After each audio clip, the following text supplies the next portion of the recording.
أيها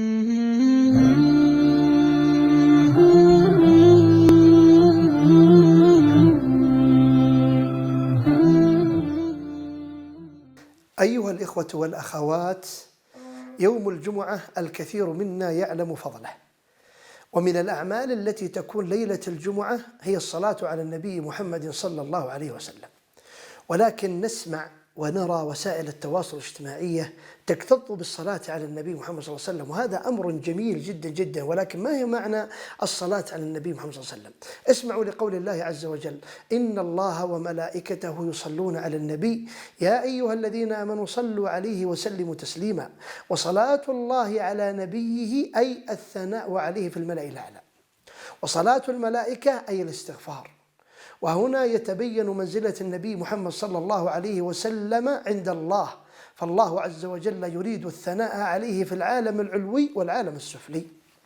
بل عبد الله بن عمرو بن العاص رضي الله عنه سمع أن النبي محمد صلى الله عليه وسلم يقول: من صلى علي صلاة صلى الله عليه بها 10. بل إن ابن مسعود رضي الله عنه قال عليه الصلاة والسلام: إن أولى الناس بي يوم القيامة أكثرهم علي صلاة. ومعنى أولى الناس بي يعني إيمانا ومحبة واتباعا لشرعه. فما أجمل أن نصلي عليه الصلاة والسلام ونكثر عليه من الصلاة. ولكن ما هي الصيغة الصحيحة للصلاة على النبي صلى الله عليه وسلم؟ أفضل صيغة هي الصلاة الإبراهيمية: اللهم صل على محمد وعلى آل محمد كما صليت على إبراهيم وعلى آل إبراهيم في العالمين إنك حميد مجيد، وبارك على محمد وعلى آل محمد كما باركت على إبراهيم وعلى آل إبراهيم في العالمين إنك حميد مجيد.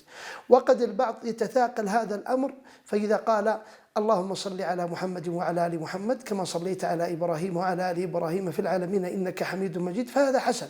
وكذلك اللهم صل وسلم على نبينا محمد وعلى آله وصحبه وسلم تسليما كثيرا، فذلك حسن. المهم أن نكثر من الصلاة على النبي صلى الله عليه وسلم ليلة الجمعة ويوم الجمعة.